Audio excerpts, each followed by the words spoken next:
It's a good time now to go over activity 6.1 to better understand how these utility functions, how these multinomial logit model framework can actually be applied.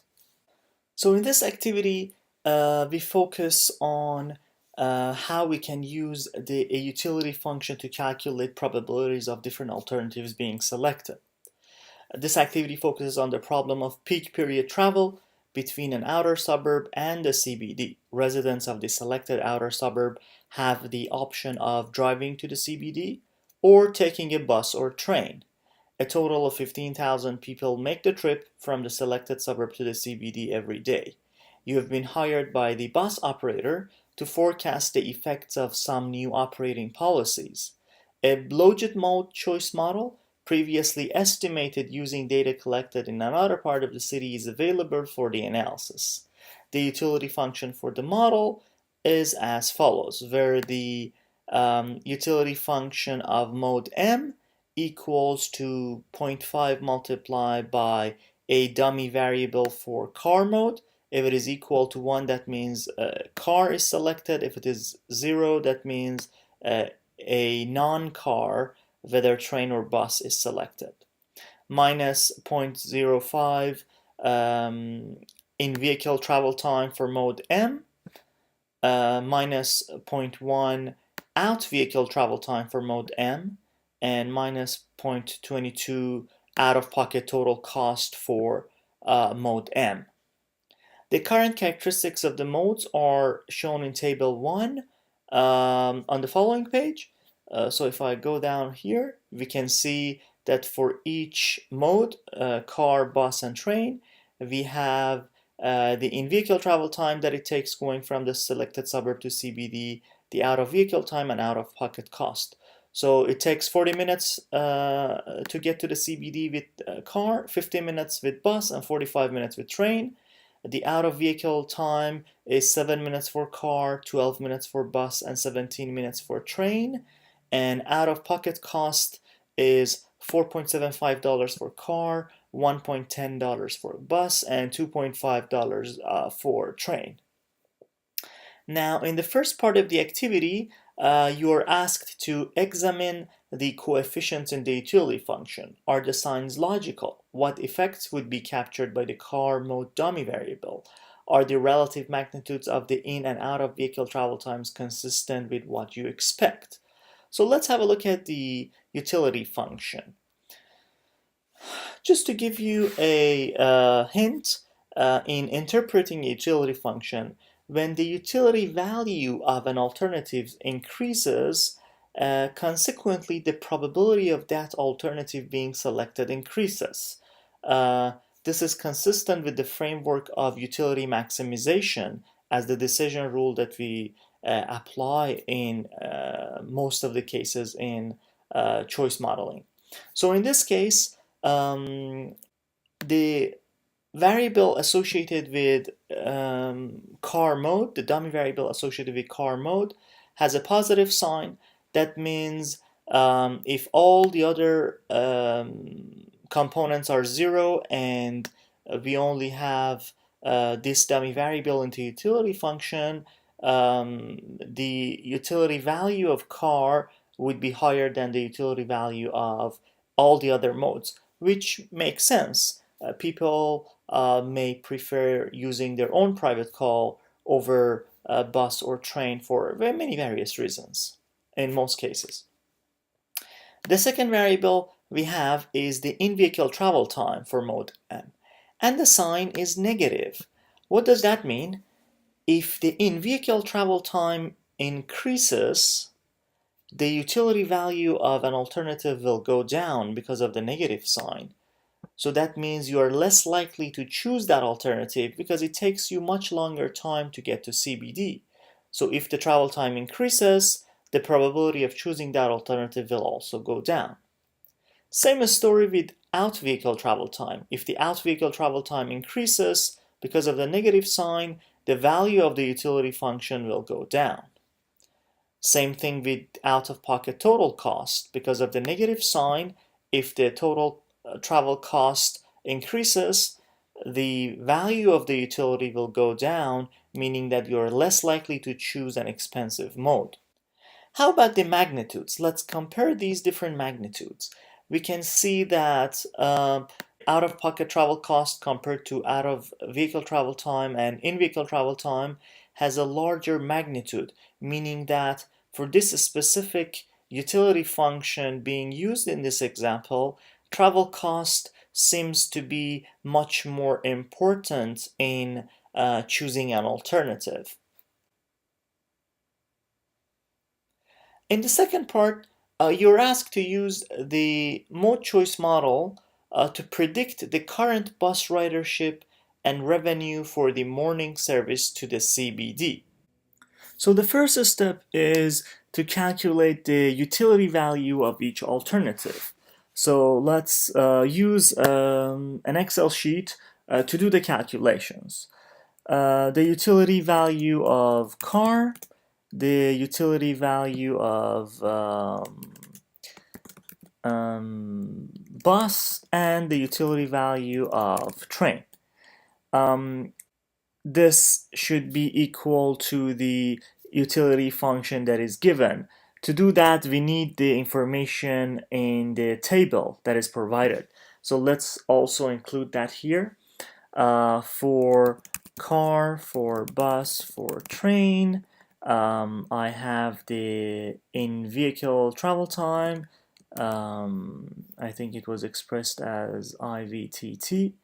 Then I also have the out-vehicle travel time and then out-of-pocket travel cost. So let's write down these values here.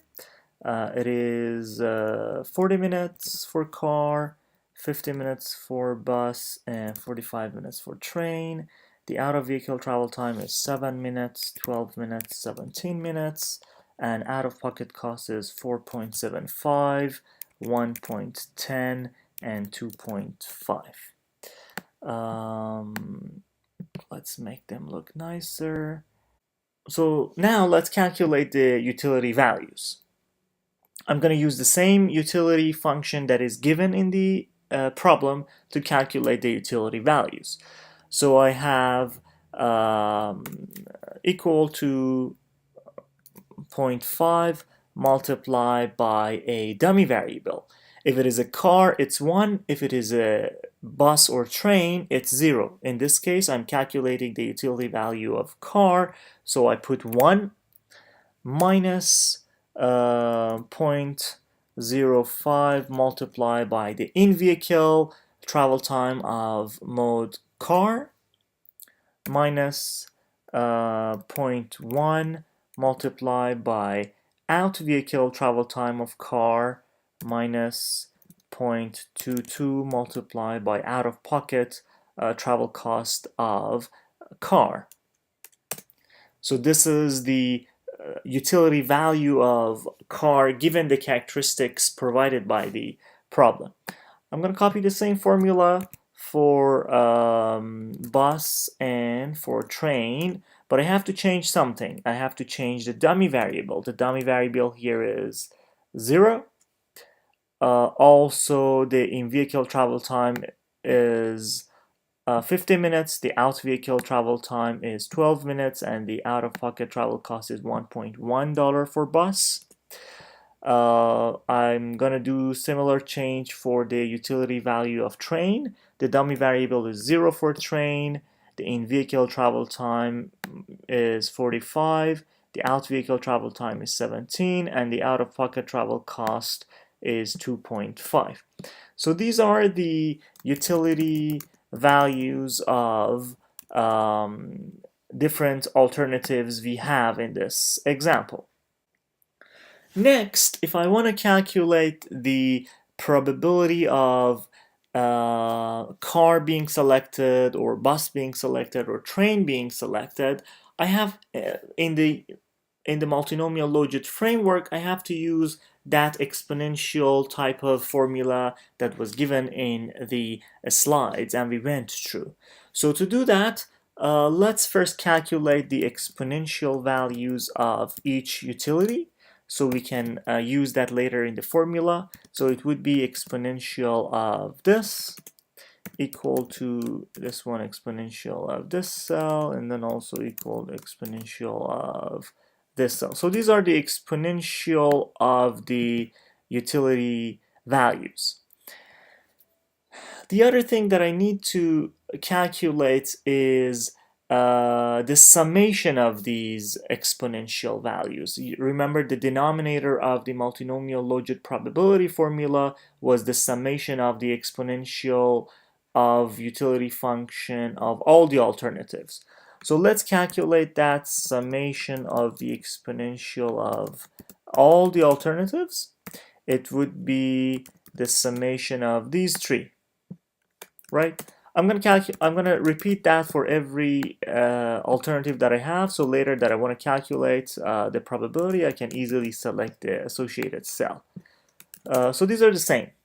Now, if I want to calculate the probability of each alternative, the probability of each alternative is equal to the exponential of the utility function of that alternative over the summation of the exponential of the utility functions of all the alternatives. I repeat that for the other alternatives, the exponential of the utility function of bus over the summation of the exponential of all the utilities.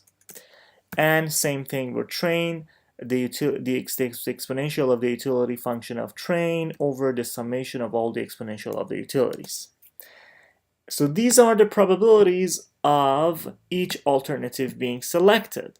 Now, if you want to test to see whether the probabilities are calculated correctly, the sum of these probabilities should be equal to 1. There it is. So I'm now pretty sure this is calculated correctly. So I've calculated the probabilities, but then how can I calculate the actual ridership, or how many people use these modes? The problem gave me a piece of information about the total number of people making the trip from the selected suburb to CBD. So there are 15,000 people going from that suburb to CBD. To get the number of travelers or ridership in case of a public transport, I just need to multiply the probability by the number of travelers that travel.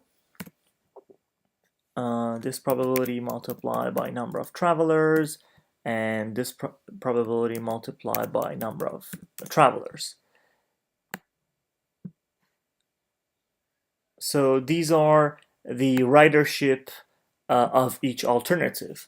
So there will be 4,189 people using bus, 2,398 people using train, and more than 8,000 people will use their private car. But how can I calculate the revenue for the morning service for the alternative bus? So to calculate the revenue, private cars, no one will earn money. But for the bus company, I can easily multiply the number of people that use bus by the bus fare, or basically the out-of-pocket travel cost associated to the bus use, which is $1.1. I can also do the same thing for train, although the problem doesn't ask me to do that, but let's calculate that. Ridership multiplied by the cost of taking a train, which is $2.5. This is the revenue in dollars. So the bus, every morning the bus company will earn $4,600, and the train company will earn near $6,000 from their ridership. So in the third part of the activity, in an effort to increase ridership and hopefully profit, the bus operator is considering some modifications to the service currently provided. One option involves increasing the service in the peak hour from 6 buses per hour to 8 per hour. This will reduce the out-of-vehicle time for the bus to 10.75 minutes. It's currently 12 minutes. In addition, by altering the routes used to travel to the CBD, the operator can make use of a new bus priority lane and cut the travel time from 50 minutes that is currently is the travel time to 47 minutes.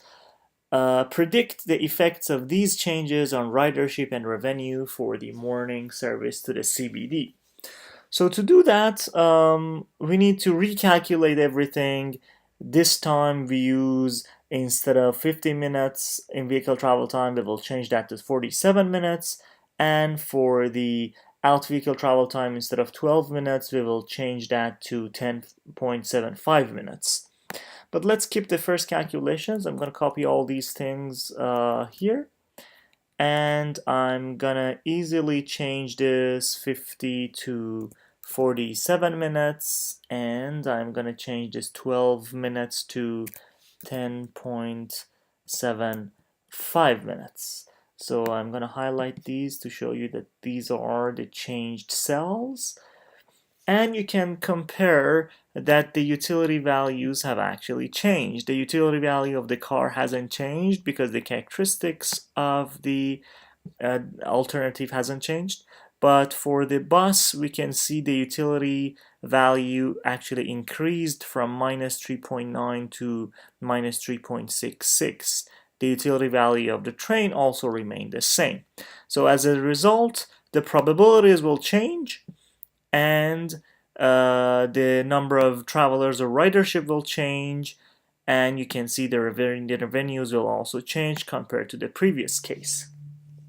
So the question was asking what are the effects of these changes on ridership and revenue.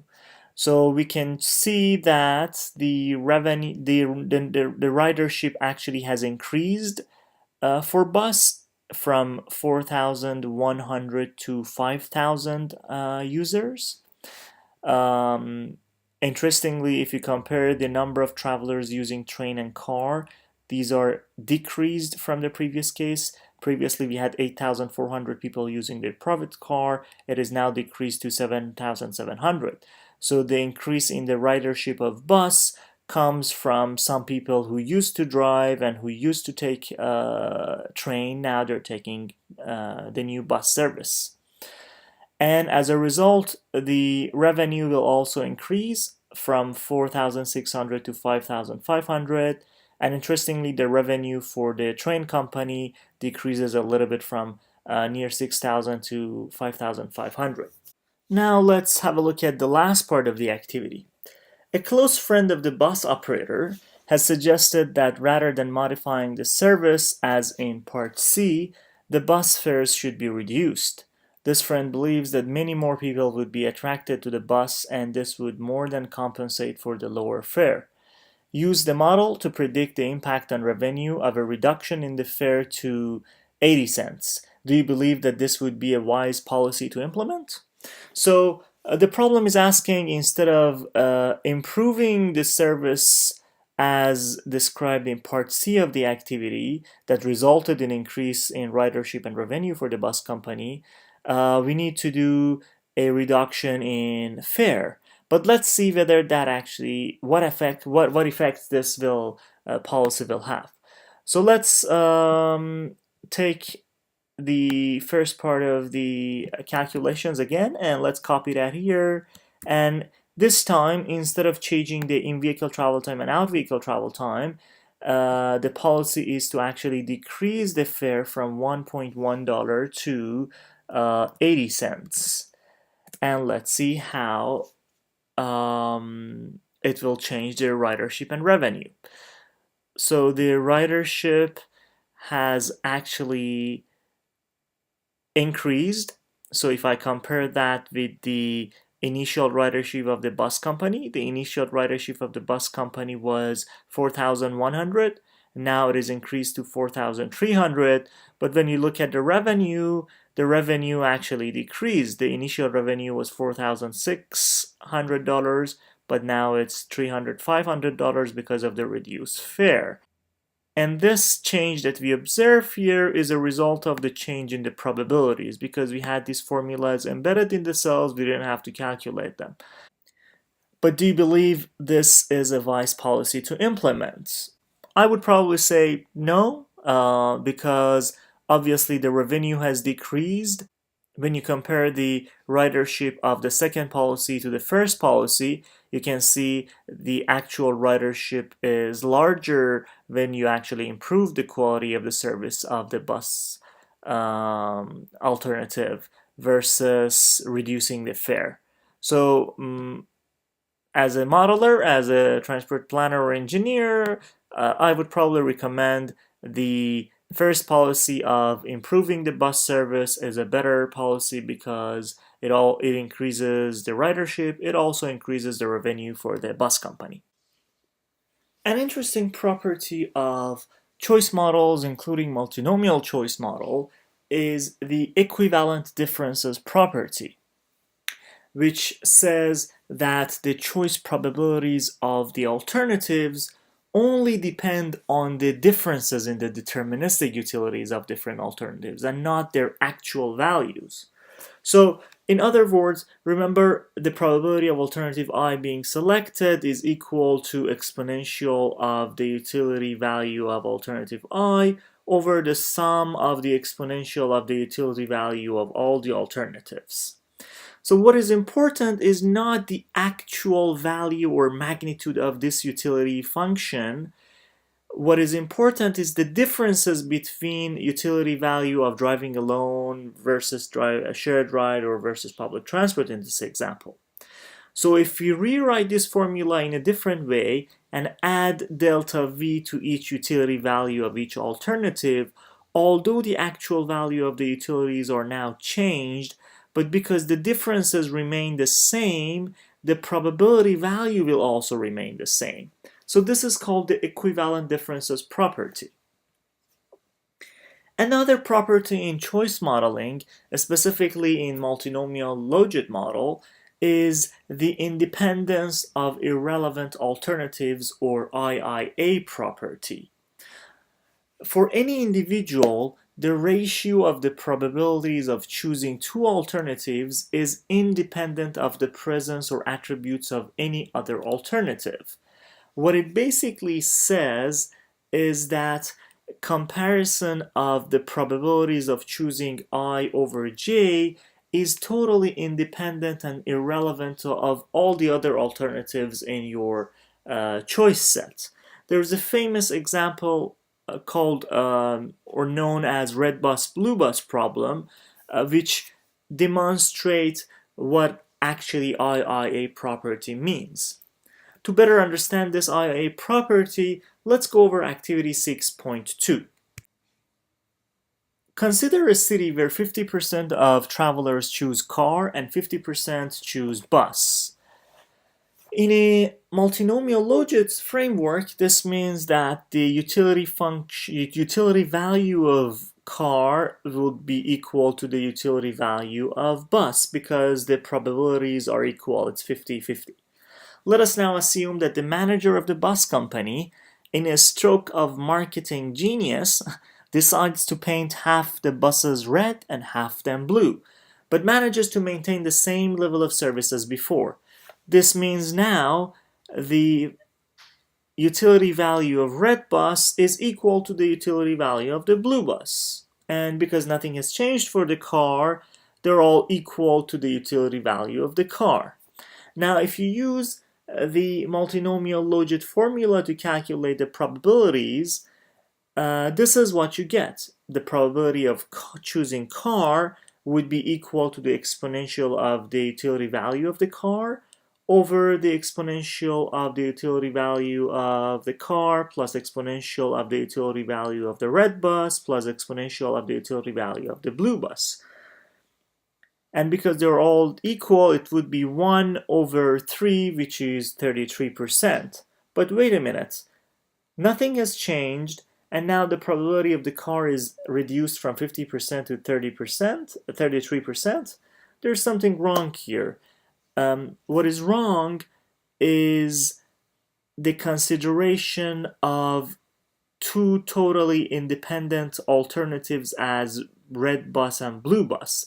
These two alternatives are not independent. It's the same bus, only being colored differently. So this shows that IIA property, the effect of the IIA property, that if your alternatives are not totally independent and irrelevant to each other, what you end up in probabilities would be biased toward that error. So it is very important to consider or to think about the correlations that exist between the alternatives when you want to estimate or when you want to develop a multinomial choice model. How can we actually estimate a logit model? In the previous examples we've seen, the utility function was given with the already estimated parameters, and what we did was we used those estimated utility functions to calculate the probabilities and evaluate different policies, for example. To actually estimate a logit model, to estimate the parameters of a utility function, we first need to formulate model specifications. We then estimate the numerical values of the parameters for the various attributes specified in the utility function by fitting the model to some observed choice data. There is this maximum likelihood estimation theory that we use to estimate the parameters of a utility function. To find the model parameters which maximize the likelihood of the observed choices conditional on the model, we first develop a joint probability density function of the observed sample, which is called the likelihood function. And then after developing that likelihood function, we estimate the parameter values that maximizes that likelihood function. The likelihood function is mathematically expressed as below, where you keep multiplying the probability jt, which is the probability that individual t chooses alternative j, and sigma j is equal to 1 is chosen indicator. It's equal to 1 if j is chosen by individual t and 0 otherwise. So you keep multiplying these probabilities to get the likelihood function. The values of the parameters beta, which maximize the likelihood function, are obtained by finding the first derivative of the likelihood function and equating it to 0. But how can we take the derivative of this complicated function? To do that, we first take the logarithm of this likelihood function. That's what it's called, log likelihood now. When you take the logarithm of this multiplying operations, they become summation, and then it's easier to take the derivation. When we take the first derivative and then we make it equal to 0, and then we find these betas, and these betas are the same parameters in your utility functions. So the log of a function yields the same maximum as the function and is more convenient to differentiate. Therefore, we maximize the log likelihood function instead of the likelihood function itself. But don't worry, you're not gonna manually calculate or take this derivation. The whole purpose of including them in this slide was to give you an idea how this is actually calculated. Then if you work with any computer program that gives you estimated parameters for utility function in a multinomial logit framework or any other discrete choice modeling framework, you know how it's being calculated behind the scenes. It's now a good time to go over activity 6.3 to learn a little bit about this maximum likelihood estimation theory. Suppose a logit model of binary choice between car and bus is to be estimated. For simplicity, let us assume the utility specification includes only the travel time variable and the deterministic portion of the utility function for the two modes is defined as follows. So the utility function of car is parameter beta 1 multiplied by the travel time of the car, and the utility function of bus is beta 1 multiplied by the travel time of bus. Because travel time is a generic variable for the utility function, we use the same beta. Suppose that the estimation sample consists of observations of mode choice of only 3 individuals. So we only have 3 decision makers. The modal travel times and observed choice for each of the 3 individuals is as follows. So the first decision maker, it takes 30 minutes with car, 50 minutes with bus, and the chosen mode is car. For the second decision maker, if he or she takes car, it will take 20 minutes. If he or she takes bus, it will take 10 minutes. And we observe that the decision maker has chosen car. And the last decision maker, the travel time with car is 40 minutes, the travel time with bus is 30 minutes, and we observe that he or she has chosen bus over the other alternative.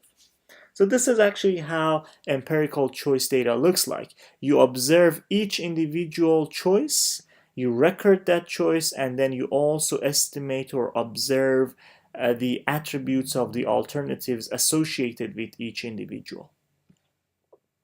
Now, according to the logit model, the probabilities for the observed mode for each individual can be calculated as the probability of individual 1 choosing alternative 1, which is car, is equal to the exponential of the travel time of the car multiplied by that beta over the exponential of the beta multiplied by the travel time of the bus plus exponential of the beta multiplied by the travel of the car.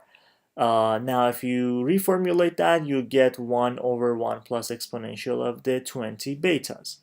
We can calculate the probability of choosing alternative 1 by individual 2.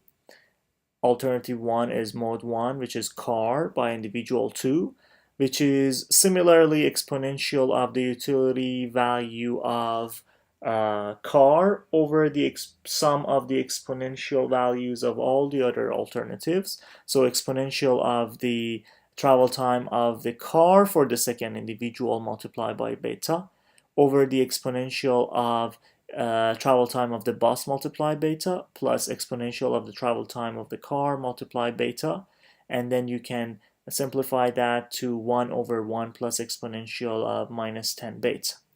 We can calculate the probability of bus being chosen by individual 3 as exponential of this time bus travel time multiplied by beta over the exponential of the bus travel time multiplied beta plus exponential of car travel time multiplied by beta. And then if you simplify or reformulate that, you get 1 over 1 plus exponential of 10 beta.